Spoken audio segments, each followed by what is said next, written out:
Hi, this is Melissa Rogozinski, and you're watching the Rising Phoenix interview series.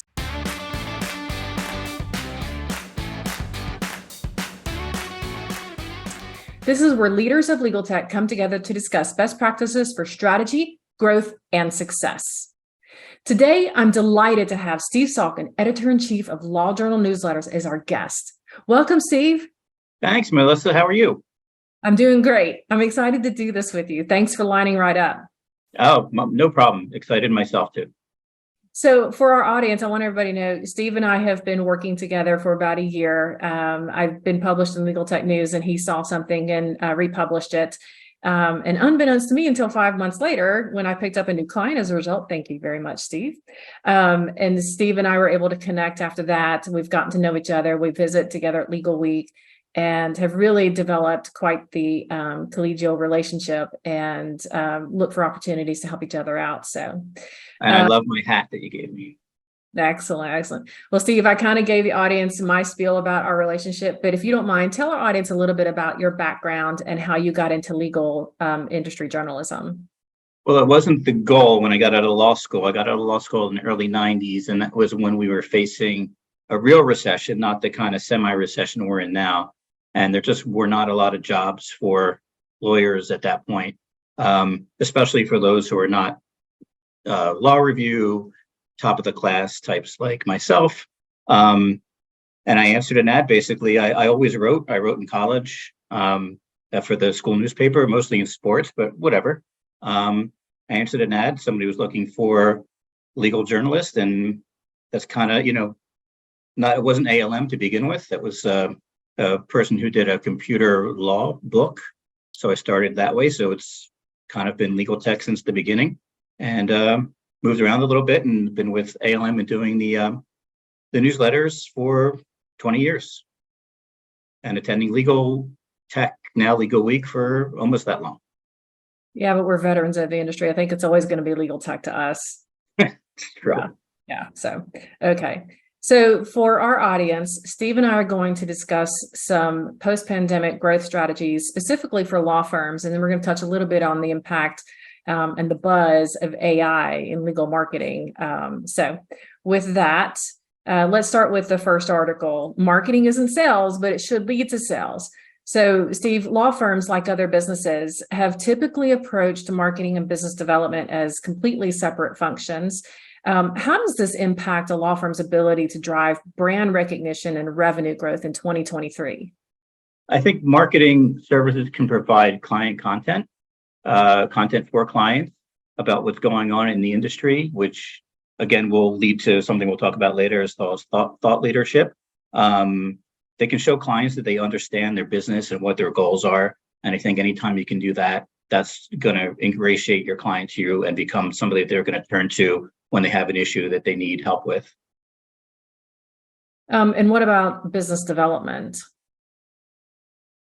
Business development, you're selling yourself and you're selling your firm, and you're trying to get, kind of along the same lines. You're really trying to get that client to trust you and to be someone that they turn to. And if you can show them that you are familiar with the areas of law that they need you to be familiar with and what the issues that they typically face, then you're going to develop them into the client that you need them to be. And that's, again, a return client. They're going to come to you when they have an issue. You're going to be what we call kind of a go-to lawyer. And on that list of, if they have an issue, you're going to be the one they call first, if not, hopefully first, not second. So let's talk a little bit about the third component that lawyers don't typically think about, sales. You have marketing, you have business development, which are different functions, but then you also have sales. So what would actually happen, do you think, if lawyers began to see themselves as sales professionals in tandem with marketing and business development? I think they have to see themselves as sales professionals to an extent, but I think more so as a service provider. They still need to collaborate with marketing on that end. I don't think lawyers should be the ones going out and trying to sell their services necessarily by themselves. That's not what we're taught in law school. That's not what we're trained for. We're trained to practice the law, know the law, analyze the law, and give a summary to the client on what the law is and how it applies to their situation. But as a way of thinking, they need to kind of have that in the back of their mind. But I don't think they should think of themselves as a salesperson, but know that that's certainly, especially these days, an aspect of their job. Excellent.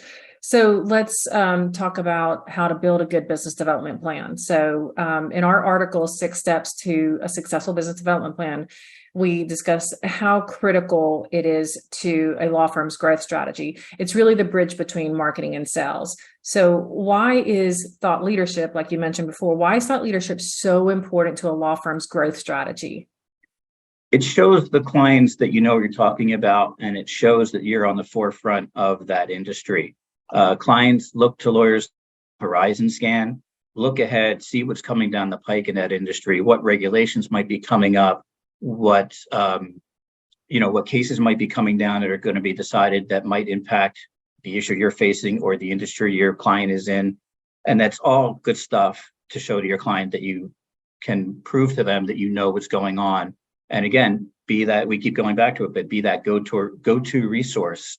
And if you're a thought leader, and again, we'll get to it, not to jump ahead, we're going to get to, but also communicate that in a way through social media, through blogs, through client communication. Let them know without kind of being too braggy that you know what you're talking about and that you are a leader in this area of law. So you touched on it. So let's go ahead and talk a little bit deeper about that. The kinds of activities that law firm professionals can use to gain market share that exhibits that thought leadership, like you were discussing. Let's talk about the activities and why that's important. Yeah, one of the things we haven't mentioned, but we will here, is content marketing. Just really going after those areas that are specific to those clients. And it's going to be different for each client too. So you can't really have, it's not a one size fits all kind of thing. You really have to tailor it to each client and the industry they're in and what their typical legal issues are. Social media, one of the things that we tell people all the time is to really try to be, again, a thought leader on social media. And for lawyers, for whatever reason, it's pretty much LinkedIn these days. So post, we've had a lot of people tell us that they recommend maybe spending about 20 minutes a day on LinkedIn, just looking over what other people are posting yourself, commenting on posts, and get your name out there and get to be known as and they tell us to do it as journalists themselves. So the same thing really applies for lawyers, is you want to be the person that they think, oh, so-and-so really knows what they're talking about because I've read their comments and I've read their posts and it makes a lot of sense. And just to be the name that people, all of a sudden you're going to gain followers and you're going to have kind of a name and people will trust what you say and believe what you say. And again, when it comes time to need an attorney or need somebody to consult on an issue, they might think, hey, I've read so-and-so's blog posts or LinkedIn posts for a year, and they really know what they're talking about. I'm going to check with that person first and see what they say and see if they're available to handle my issue. Yeah, I agree. And if you look throughout the legal industry, both for law firms and legal tech service providers and product providers as well, you can kind of see who the influencers are because you see them every day. And we do training too for all of our clients. And, we talk to them about, even if you're not creating your own content yet, definitely plan for that, but start getting engaged, watch, who's talking about the kinds of issues that, yes, are important to you, but more important to your clients, more important to your prospects, your targets. What are they most interested in? When you engage with that and you like something or you cheer something on, be sure that you also make a comment about that, about why you thought that was insightful.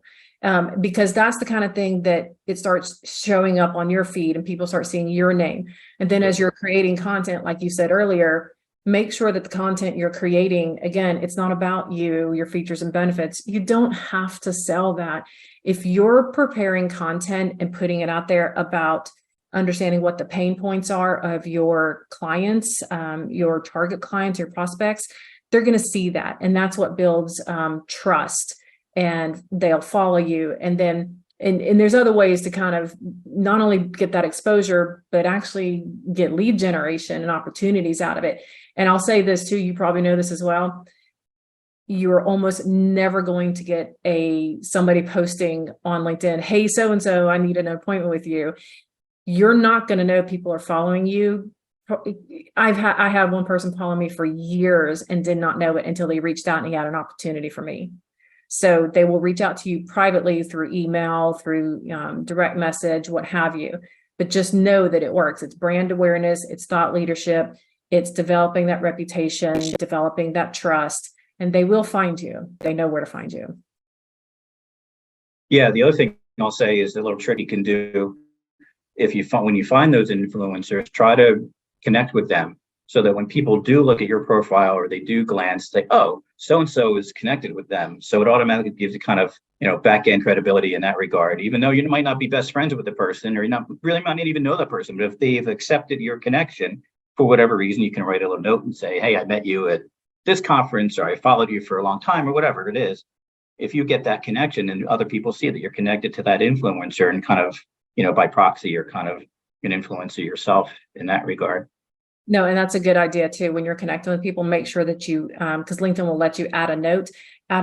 Don't just send random connections, but add a note. Because they're not going to accept if they don't know, unless they happen to know your name for whatever. But yeah, even if it's just, we do it at Legal Week all the time. We meet how many people we meet at Legal Week every year. And we say, oh, we'll get together or whatever. But then you think, okay, well, I'm going to send them an invite to connect. If you don't add, hey, we met at Legal Week last week and, we talked about this and that. They're not going to remember. It's just, you just meet way too many people at that show and any conference. And so you can't just kind of randomly out of the blue say, I want to connect with you because I follow you. You need to add some kind of reason why they should. Add value. The other thing I will say real quick about what we find a lot of on law firm websites is that law firms tend to promote themselves and talk about themselves on those things, especially lawyers on the bios. They'll say, oh, we won this case, which was worth X amount, or not even mention the amount, but we won this case, we did this, we did that. It's all about them. It's not about how they're servicing the client. So I think you need to kind of take another look at your website and see if it's really attracting clients to think that you were doing the job for them, not just bragging about what you can do, what you have done. Every firm will say they focus on the client, but if your website is filled with stories about how your personal achievements and the firm's personal achievements, that doesn't really follow up that message. It's kind of just talk at that point. You're exactly right. Your website is the window into the soul of your law firm, and it needs to speak for you, because that's the only way people are going to want to speak to you, is what they see through your website, through the window of your website. Absolutely. All right. And I think it's an area that nobody talks. I mean, nobody sits down with lawyers and say, here's how to, run your website. And these website companies who, will come to offer you to make the website. They don't care they're going to ask you for the content. They don't care what it says. They're just going to put whatever you put. So you just need to make sure that that's more client focused than inward. There's so many other things we could talk about a website, because all of the websites that come to us, they're not connected to a practice management tool or a CRM tool. So even when people are coming to your website and they choose to fill out a form that they want more information, like there's on the back end an operational system that is either broken or non-existent. So, but that's a whole other conversation. I can go down a rabbit hole on that. But let's talk about the sexy stuff, Steve. Speaking of rabbit holes. Yes, let's talk about AI. Let's talk about artificial intelligence, because it's a hot topic right now, but this is here to stay. So AI is going to become an evergreen topic. But so let's talk about this, how a law practice should embrace AI. And quite frankly, in many ways has probably already been using it. It just got a sexy name and new branding and marketing. So the hot case that everybody knows about, Robert Mata versus Avianca Airlines. I think I pronounced that right. The case is all over the news. It's where the lawyer for Mata used ChatGPT to research and write a brief, and it cited 6 completely fabricated, hallucinated cases. And there was a motion to sanction him, and I think the federal judge basically said, you know what, I don't have to sanction this person or the law firm at the time, because they've gotten so much exposure globally for this. They've paid a pretty high price for doing this. So let's talk about it. Yeah, sometimes the phrase "there's no such thing as bad news" doesn't apply. Bad publicity. I'm sorry, I Right. screwed that up. There's no such thing as bad publicity. Sometimes that's not true. Sometimes it is. AI can be a good tool, but it's got to, we still have to manage it. So let's talk about that. So we know that Yeah. AI is not going to So replace lawyers, but I'll start with this. The way I look at AI is I'm fairly more skeptical than most on AI, especially as far as applied to legal. The way I phrase it to some people is AI is like that kid who, as like a toddler, was cute when it did stupid things, but now it's a teenager, and when it does stupid things, there's ramifications, and you've got to kind of rein it in somehow. It's not so cute anymore when it fabricates cases, and you actually bring that to a proceeding, and you actually rely on those. That's not so good. So for me, you can't really rely on it too much. It's great for some stuff, and I know you're going to ask me about what was good for. So basic tasks like legal research, like maybe even coming up with a sample brief to which will mention some previous cases, some case law, some precedent, but you have to check those obviously, because as we saw in that case, it makes them up sometimes. You have to make sure that they're not only real cases, but actually still the most recent case in that area. But that'll give you a good start on your brief. Now, the other side of that is you probably already have that, because if you're a personal injury firm, or you're a insurance defense firm, whatever you do, you probably have your basic brief already from the other cases that you've done that you're just pulling up and you're modifying. You're not really starting a brief from scratch in most cases. So you kind of already have that. So a lot of people are pointing that as a big thing AI can do, but really in reality, most firms have those samples already that they just kind of base their own work on, depending on the case that's in front of them. I don't think we can trust it with any analytical work yet. Again, still basic stuff and we've talked before, and you mentioned kind of the stuff that ALM is doing a little bit now of, what cases were brought before what judge and what was the outcome, and how many trademark cases were brought before this judge, and what was the outcome? Did the plaintiff prevail? Did the defendant prevail?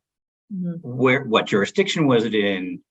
All that stuff can be put together. AI can put that all together for you. It's a lot of work if you want to do that manually. AI can do it for you in seconds. That's a great tool. You can then base that on advising your client. So, look, well, you brought this patent infringement case in Georgia, and now we have this judge. Well, 75% of the time, the judge rules against plaintiffs. So maybe we should think twice about bringing that case. It's going to cost X amount. Is it really worth it when the analytics say that we're probably not going to prevail in court? Or maybe we should settle the case, because if we actually go to trial, we're probably not going to prevail, something like that. So that's a great way to use it. And as for me, at this point, that's kind of where we're at for me. I don't really know until it evolves into more accurate.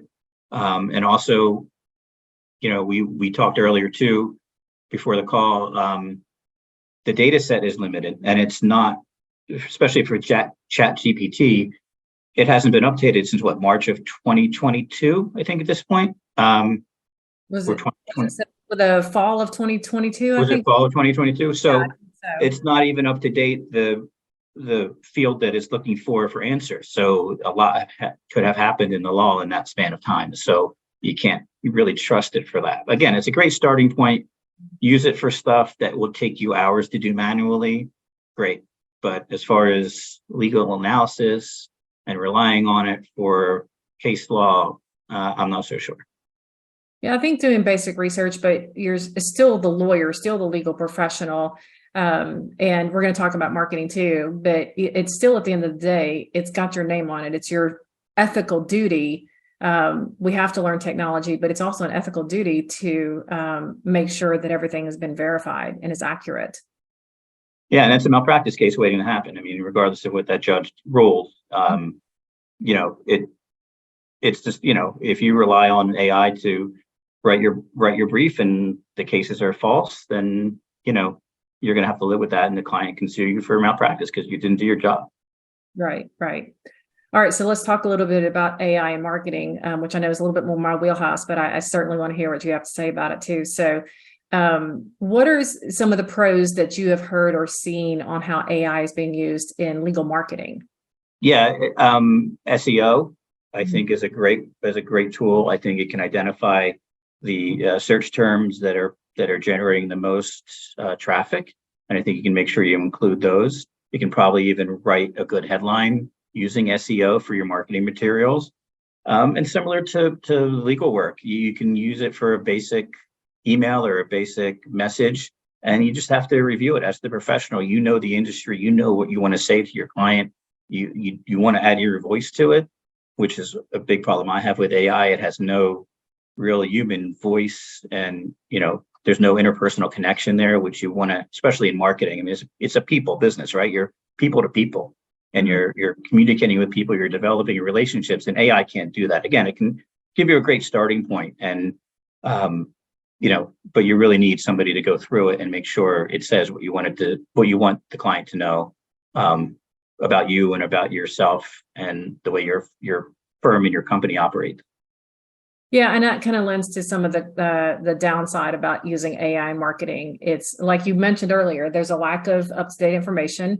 It's artificial intelligence, not emotional intelligence. And it's not the subject matter expert. And obviously with the hallucinations, we have to check that and make sure, and it takes time to, AI doesn't know your audience, and it doesn't know your voice and how you and your audience are accustomed to communicating with each other. And we've certainly seen issues with compliance and data privacy. We've already seen that ChatGPT has been breached. ChatGPT now has its first libel suit filed against it for hallucinations and defamation. So it kind of reminded, when it came out, it kind of reminded me of what was that social media platform that the kids were using to send pictures of each other, and it was going to Snapchat. Right. They were going to, this is back in the heyday of e-discovery, the height of e-discovery. They were using Snapchat to send pictures back and forth to each other, thinking it was going to disappear. And I remember seeing this on the news, like the Today Show or something. I thought to myself, you know what, if we just wait 30 days, somebody's going to come up with the solution that says, by the way, and surely somebody did. And he said, look, for $25, I can tap into your kid's phone. And look, there's this folder structure that looks just like Outlook. And there was a folder called .no media, and you open the folder and there's all the pictures right there. And I thought to myself, when AI came out, it's the same thing. It's going to be a good tool. It's not going away. It's here to stay. It's going to be developed, but just hold your breath for a minute and let's watch this thing play out over a few months. And here we are a few months later. And that's what we've seen. It's been breached. It's causing hallucinations. People are misusing it, not paying attention. It's got a lawsuit against it. There's people who don't understand the power of it, are creating all kinds of data privacy issues. And that kind of leads into the next thing that we mentioned that I was actually brought up to me by one of my consultants earlier this week. There's now the conversation about the collapse of the AI model. And basically the idea behind this was there's a group of researchers that did a study over how the information that AI is eating right now is limited. There was an end date to it. And so at what point does it start regurgitating the information and start training itself to the point that it completely eliminates the human generated content? And what happens when AI starts teaching itself and loses touch? It was a really interesting article. Yeah, then we have Skynet, and we have all the stuff that happened in the Terminator movies, so that's not good. No. Yeah, so kind of tailing off of that, AI, if it like you said, it looks at the limited data it has, or not necessarily limited data, it's a lot of data, but it's limited in time in terms of how up to date it is. And if it doesn't have that information, it's going to make it up, which is where you get the hallucinations from. And as soon as I heard that, kind of put me out on it as a general rule. One of the exercises I did after Legal Week, because I talked to a lot of people there about AI, and somebody, I forget who it was, but one of the people I talk to all the time, I see every year, said that a buddy of his said to have AI write your bio and see what comes up. And so he did, and he had all the, it had him going to Stanford, but he didn't go to Stanford. So I put this in an article shortly after Legal Week too, on the cybersecurity newsletter. I did it for myself, and I was an award-winning author. I was teaching, and I have done none of that. And so, it's making, because, given a vacuum, it'll fill it with stuff that it thinks you might have also done. And so, we're kind of at that point where I don't think it's improved. I think the latest version has improved on those kind of things, but it's still not really can be trusted. However, I will say that the common phrase that has come from after Legal Week, and, we've heard probably a ton, is that AI won't replace lawyers. The AI will replace lawyers who don't use AI. And I think there's some truth to that. That's really interesting. And that is an excellent way. People need to think about that. They need to really absorb that comment right there. That's interesting. So, Steve, with that, we've talked about a lot of things. We've talked about what strategies look like for law firms to grow their businesses post-pandemic, between marketing, business development, and sales, and understanding, yes, these are three separate functions, but they really need to work together, and how to do that. And then we've talked about thought leadership, and what is it? It's content marketing. But it's really, putting out content about your audience, your clients, your buyers, where their pain points are, understanding that, and putting it out into the channels where they're going to find you. Speaking engagements, using social media properly, engaging, being seen, brand awareness. And then we talked about artificial intelligence, the pros, what is it, the pros, the cons, and this new concept of the AI model collapse. So we covered a lot, but with that, how would you like to wrap up this interview? What other ideas or advice do you have for our audience today? I think, and I'm sure I'm preaching to the choir too here. I think that marketing is a people business, and you need a personal touch, you need an interpersonal connection. And the other thing we haven't touched on, which again we could probably spend an hour on, and I think it's gotten improved, but you have to try to make sure, if you're working in a law firm as a marketer, to get your voice heard, and it's not always easy. I think it's a little easier now, especially for some of the firms that have kind of realized that that's an integral part of the business. But there are still a lot of firms out there who don't realize the impact that marketing has, and how important it is to grow their business and to develop their clients and develop their book of business. So that can be very difficult. But if you do have the ear of the managing partner or law firm leader, make sure they know that how important marketing is, and how important it is to collaborate with, as you mentioned, all three sides of the law firm business. And firms are, again, becoming more aware of that as frankly, as we kind of age out, as the kind of, previous generation of, it was always been done this way, so we have to do it that way kind of people, as they kind of age out and retire and move on. And the younger generation kind of starts to lead the firms. I think that's getting better, but it's still an issue.